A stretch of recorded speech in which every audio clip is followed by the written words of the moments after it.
What is up and welcome back, guys. Today we're going to be finally doing something to the Forester that's taken 5 months at this time, I think. What are we doing, Adrian?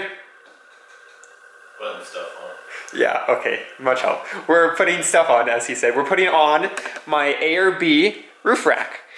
So this is definitely not a Subaru specific thing. It's actually built for a Toyota, I believe, but they're close enough, right? But Adrian's went ahead and he designed and built these brackets. So these brackets are gonna hold this on that. But as you can see, those brackets don't have any holes in them right now. And that's because, well, we gotta measure everything up and dial it in before we go ahead and start drilling holes.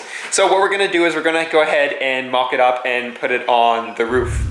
Yes, we did the exact same thing. We're like, oh, the front weighs like another 5 pounds. Smash the windshield while we're at it. Well, I mean, it needs a new one anyways. I think it needs to go your side quite a bit. How much do you have? Enough? Oh, it needs to go forwards though. A lot. Like, it needs to go, it's literally sitting on the trunk, or on the hatch. There we go, now it's flat. Look at that! Wow! We're getting somewhere. I'm happy that we can just cut this one. Yeah. You guys saw, we have went ahead and mocked up the roof rack. Right now it's sitting on cardboard again, so you can't really see. But we're figuring out, we're kind of trimming the tabs off of each one of the mounts so that this can go in here. And as we planned last time, I don't know if you guys saw that video, there's a hole right here. So our mount goes directly below. So what we did is we just went ahead and cut off the extra long tabs, and he's just filing them right now. So what we'll do is we'll mount this guy up, or not mount it up, we'll figure out this one, and then we gotta figure out the rest of the tabs because our holes don't line up perfectly here, as you can see. So there's a hole here on this one, and there's a hole here. So that's where the tabs will come out. And then same with this guy, we can actually use 2 bolt holes here and here, which is great. And it'll provide lots and lots of support for this quite heavy rack. So essentially what we're doing, as I said, is we're just taking off these long tabs right here on some of them, depending on where the bolt's going. So here, it bolt goes here, but some of them go here and here. So that's what we're doing. Once we get that, then we can go ahead and kind of mock it up again, get more of a solid measurement, and then drill some holes and bolt it down for a test fit. A couple hours later, we're making some progress. So Adrian is doing now the front ones, and we actually got, check this out. Oh, it just about died. We've got the first one here, and so we've got a C-clamp just to make sure it doesn't move. I'm moving my whole car with one C-clamp in the bracket. So if you had any doubts that these brackets aren't built strong, well, there you go. So they're built super strong. Once we have 6 of these on here, this rack is not going anywhere. So we're actually also putting more bolts in every other mounting. This is the only one with a single bolt. But if we take a look, that's kind of what it's gonna look like. Little idea, maybe some light pods in here. We'll think about it, because I also want to maybe think about putting awning on one of the sides, and the awning can also be mounted on the underside of these. Adrian said we should just put rubber caps on here and leave this. We're gonna be cutting these off because, well, that is a concern if someone tries to get in the car and they take their eye out. But yeah, we're making progress. So if we kind of walk out to the front again, here's a pretty good view of what it looks like, guys.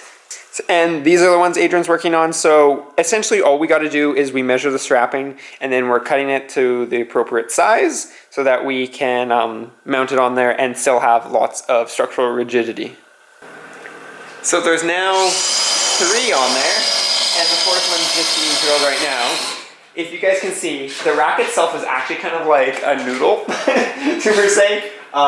This point and that back point are the highest points, and then this point and that point are lower. So we kind of have to play the game of trying to get it all to balance out when we tighten it down. But I think we should be pretty good. So we're just gonna put on this last one here to balance out the front, and then we got the rear, and we should be almost good to go. But what we've pretty much had to do is, on this one that Adrian's cutting, we kind of like cut a little groove, and that groove itself actually kind of fit into this channel right here, so it all lined up. So this channel right here, it all lined up, and then as you can see, it kind of curves in, so we just cut a little curve, put that rubber underneath, and then we will seal it with some gasket maker once we actually put them on permanently, because these got to be cut right here and painted. But 2 more to go, and hopefully these last 2 are the easiest because we've been doing it so much. We can only hope. So we got that other front one in, so now we have both front ones and the middle ones, and we're working on the rear right here, guys. So Adrian's just cutting up the rubber for that last one, and I just deburred this guy, so we're gonna drill some holes in this and put it in. So essentially, really, we're just putting these on the roof and then drilling our holes so we make sure everything's lined up.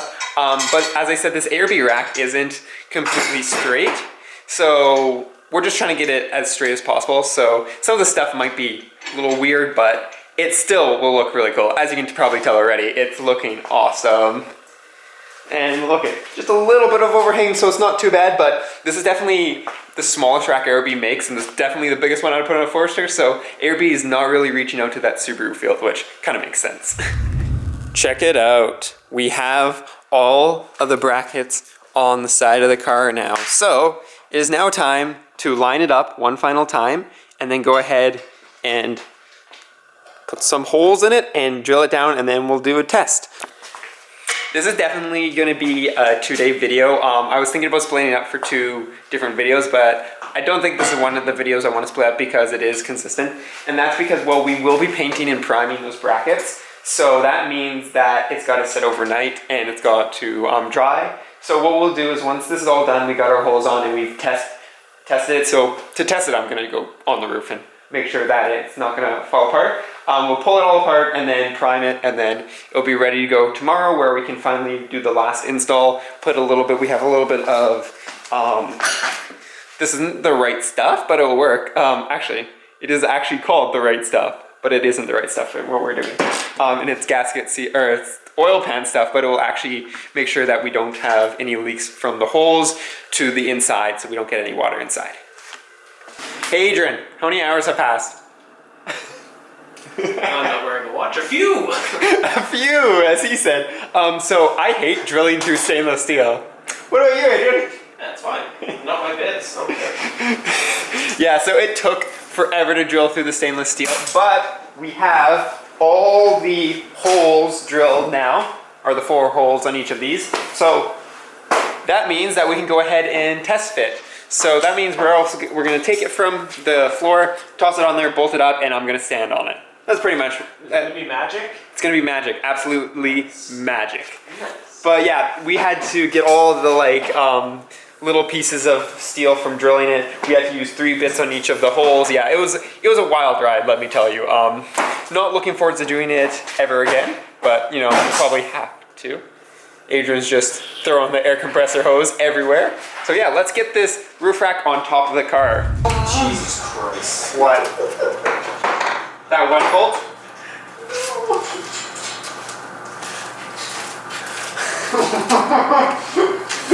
So, you need smaller hardware.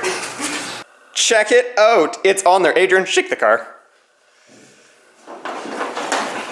Oh, rip. I would think it's pretty solid. Yeah, and it looks pretty centered from at least my point of view. So you know what we're gonna do, guys? We're gonna jump on top of it and not hit my head. Adrian's shaking it, and yeah, it's like we only have 1 bolt in half of these already, and it's still solid. So once we get all 4 bolts in, it's not moving at all. But this is kind of a interesting spot to sit. Have never really sat on the roof of my Forester because, you know, you kind of dent it when you do that. Nice. So there we go. We have the whole roof rack on the car. So I'm literally standing on the roof of my Forester right now. It's kind of cool. But if I literally stepped through this, I would put a whole dent in my roof. So we're not going to do that. And just like that, we have our roof rack on the Forester. It looks pretty darn good, I gotta say. All thanks to this man. And Josh, what's his welding, his fabrication company? Geometric fabrication. It'll be, if you follow me on Instagram, I'll tag him on that. But there we go, we have this done. So that means we get to take it all apart because we gotta paint it. So that is gonna be it for tonight before we go ahead and start painting it, because it's like 11 right now. This took a lot longer. I think we started at 11. So yeah, I will see you guys in about 10 seconds starting to paint these. And we're back. So it is time now to take off everything we just did. So one thing I gotta do before that is, as you can probably see, and as you probably heard us mention, is these got these little edges in here. So what we're gonna do is we're gonna mark them off with some Sharpie so that I can take the angle grinder and go chop chop and get it all looking clean so people don't take their eyes out when they sit in my car. So what we'll do, as I said, mark all of these and then take the whole rack off, take off all the mounts, and get to angle grinding those down and getting those all smoothed out. And then we're gonna slap some self-etching primer on there because it's stainless steel, and also just some black paint. I wanted to actually go semi-gloss, but unfortunately, everyone seems to be painting stuff. I guess it's winter, so they don't want their stuff to rust. But I couldn't get any semi-gloss, so we're gonna go with gloss black. Hopefully that looks good. I mean, it's gonna be kind of hidden anyway, so it's not such a big deal, but yeah, I was tempted to keep the stainless steel. I actually got stainless steel hardware. That's one of the things I had to go grab. But I think we're gonna keep it black because it's under here, and then just run with the stainless steel hardware, and that will still look probably pretty good. So let's go ahead, mark these guys up, and then start taking off the rack. I didn't really think of this when we started marking it off. I was using Sharpie to mark everything, but you can't get a Sharpie in these little tiny grooves. So I use this little guy right here. It's a little, like, almost like an ice pick thing, and I just put a little, I scarred the metal itself. So what I'm gonna do now is pull it off and then take a triangle or square and go ahead and mark those lines so that I can go ahead and cut those with an angle grinder. But yeah, that's just the thing I didn't really think of, is we can't get a Sharpie in there, so we have to use some other method to mark it. But yeah, now it's a disassembly. That's not very interesting, so I will see you guys on the other side of that. There's a Forester, and there's the rack. So we got it off the car. Now it's time to take all of my brackets here and go ahead and kind of start to cut them up even more than we have done before. So this one's pretty much done here, but what we got to do is take this. I marked my score lines with my Sharpie, so now I can actually see where I'm cutting. So I got to take the angle grinder with cutting wheel, cut this off, and then I'm gonna round these. So what I'll do is I'll show you guys on this guy, and then we'll kind of update you as you go. But yeah, we're just gonna cut this off and then go ahead and kind of round these corners so they don't stab people. And half an hour later, we have one ready for paint. Well, pretty much ready. I'm just gonna scuff it up with some Scotch-Brite. But there, that's exactly what I've been wanting to do, is just kind of round these corners so it doesn't poke anyone's eyes out when they get in the car. And I thought this would be really quick and easy. It's not. This took me half an hour. I also cleaned up and deburred everything on here, so there's no sharp edges anymore. As you can see, I can run my finger across it, which is good. But all I did to round the corners is I took this, one of my actual like typography design things, and I just used it as a circle guide. So that's exactly what it is. But use it to just semicircles on the 3/4 inch circle, and then just kind of made my circle, and then I cut it with the angle grinder. So I would cut right here, and then I would just kind of angle grind the curves out so that it would fit, and there we go. But yeah, it definitely takes a little bit. Well then, 1 down, 5 more to go. Number 2 done, 3 done, number 4, 5 done, and number 6 done. Now to take some Scotch-Brite and just rough them up and get them ready for paint. Now with all those brackets kind of sanded down, grinded down, and cut, it's ready for paint. So what we're going to be doing is we're going to be using some self-etching primer, this stuff, because, well, it's raw metal and that's what you do on raw metal. But then we'll be using some enamel paint. So it seems like everyone seems to be painting, so it's really hard to find paint this year. So I had to go black gloss instead of a black semi-gloss, but I mean, it's still gonna go well with the car. I just didn't want gloss because it's gonna show all the imperfections, which there will be some just because these brackets aren't perfect. So what I'm gonna do is I'm gonna get them ready and start to spray the primer before we go ahead and paint them. And we're gonna be following the same strategy for literally every bracket I've ever done, is we just put it on some of this little wire here, and then I can unhook it from here, grab it, spray it, and then hook it back up here for it to dry. So I think we might have to do a couple coats of this self-etching primer. It's actually pretty good filling primer too, so we can kind of smoothen out some of the imperfections on stuff like right here where there's actually two pieces of a metal welded together. You can't tell anymore, but it's a little rough, so we can always sand that down because it's only got a cure time of 30 minutes. So once it cures, we can sand them down and smooth them up and then put another coat of primer on them. Anyways, I'm gonna do this first set and let you guys know how it pans out. And there we go. So we have all our pieces primed up. As you can see, what I did is I just kind of did one side for one side and one side for the other, so I know which side is which, so we can't mix them up. But the primer actually looks pretty cool, just being the kind of light green gray. But what I said is I was going to sand a couple of these, so I set a timer for half an hour. Our timer is now half an hour done, so we can go ahead and sand this side. And there's only a few little things. They're actually even hard to see on camera. I don't know if you can see, but there's like little scratches here and there, but I'm gonna sand those out, hit one more thing of primer, and then we can go ahead and paint. And a couple hours later, there we go. We have our painted black brackets. So same technique as always, so just 2 light coats and that's about it. And just like that, 3 days later and not a lot of fun, we have some kind of painted brackets. Are they good? No. Guess what we were using? Enamel paint. Guess what I'm not going to use again? Enamel paint. So that stuff just like did not work. It was probably because it was cheap too. Oh, yeah. So there's an issue.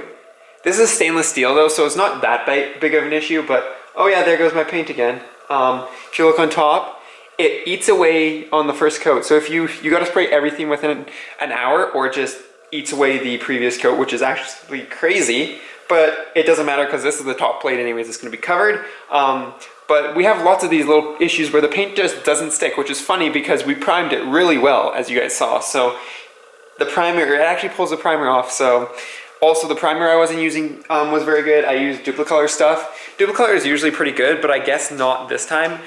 So I wanted to use some of my automotive stuff and it worked perfectly fine after that. So I don't know what to tell you guys, but it's stainless steel, so it's not going to rust. That was really why I usually end up painting stuff, but I guess because the stainless steel wasn't roughed up enough, the primer didn't stick, and then just because that enamel paint isn't very good, it just didn't stick at all.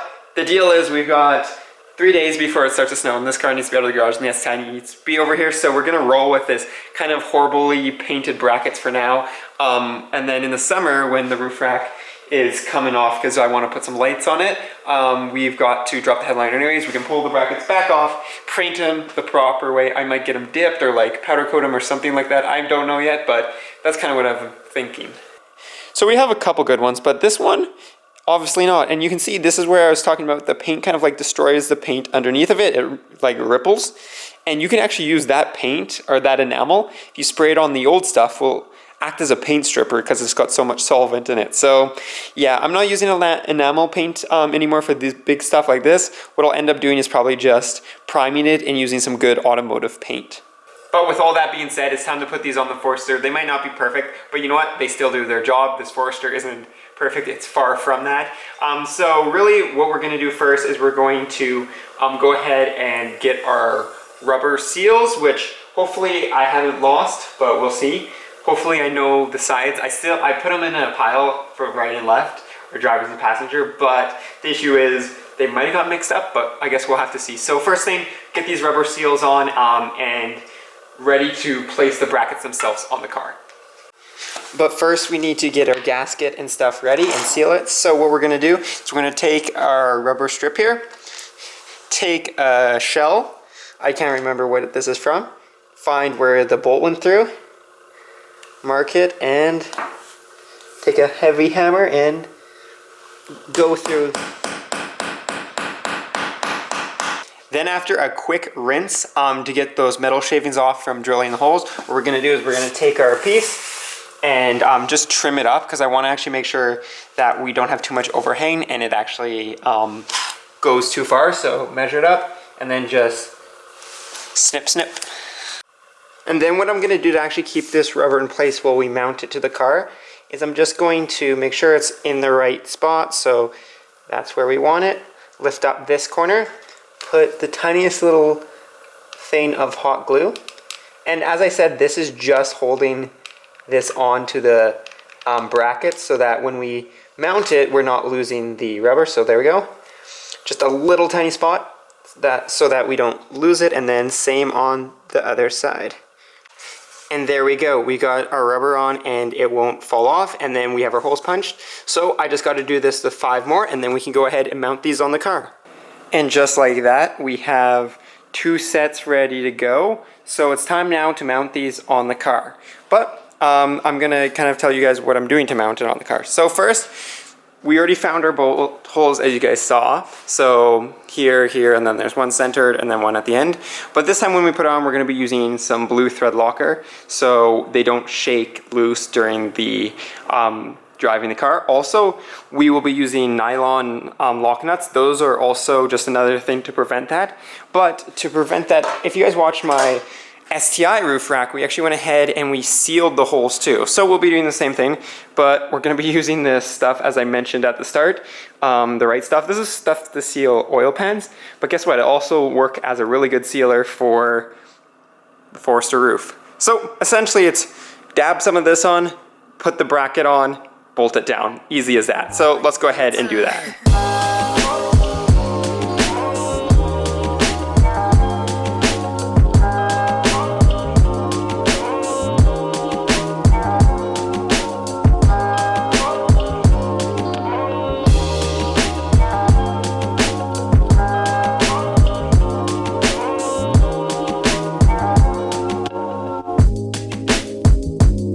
And with that last bolt, it is time to go ahead and put the rack on here for the last time for at least a little while. But there we go, we've got all of them on. Silicone worked well, or the sealant worked pretty well. The rubber gaskets, once they were cut, actually worked a lot better and had holes in them. So yeah, I'm happy with that. I just hope that the middle one is the correct one, because I might have mixed them up, but I think we're good. Because if we look straight down, they're all in a line, which obviously should be the correct orientation. And since we now have our 6 brackets on, it's time to put on the rack for the final time, just like that. There we go. So we have the rack on there, and now it's time to bolt it down. So what we're going to be using is we're going to be using all these. So I have some stainless steel nuts, bolts, and washers. And then I also have some security nuts. So these just make sure that people can't just go ahead and steal mine. It uses a special socket that I have that I can do these up with. And then I have some washers for those because I actually need bigger washers. But yeah, let's go ahead, start putting these on, and then we can go ahead and finish it up. And just like that, we have everything bolted up. And we have the ARB roof rack, or touring rack, on the 2004 Subaru Forester. So there we go. It is finally on, guys.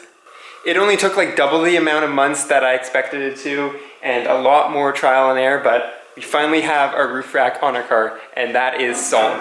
So this is the first car I know of that has this touring rack on a Subaru Forester. But if you guys know of someone else, let me know, because that'd be super cool. I would want to see what they done. But we did something pretty cool here, and this is only the start of this car. This is kind of just getting us into where we want it to go. But I do want to do some additional things to this, but that is not for today's video, that's for another video. It's like cutting up these. So these are the little trim tabs that go in here. I think I'm going to cut them up and kind of make it kind of more aerodynamic, because we got these little pieces here. So I thought I might as well try that with these. No loss if I cut these. Now I just got to tape this guy up. So that's what I'm going to do. But yeah, we are officially done with this roof rack on the Forester. Well, for now. We're done this video. I don't know how long this video is. It was over like 3 or 4 days, so we'll see. I will do a little mini edit for you guys after this.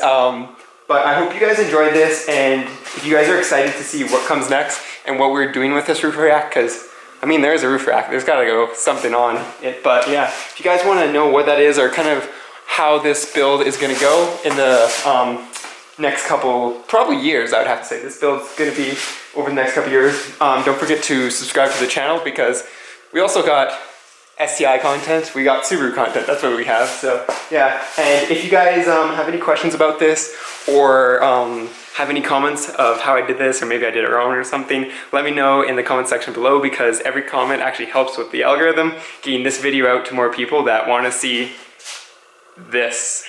Anyways, that is going to be it for today, and that's going to be it for today's video. So I hope you enjoyed this long, tiring journey of getting the roof rack on, and until next time, where we go ahead and we finally get this car out of the garage and I think put the STI over here, peace out and stay humble.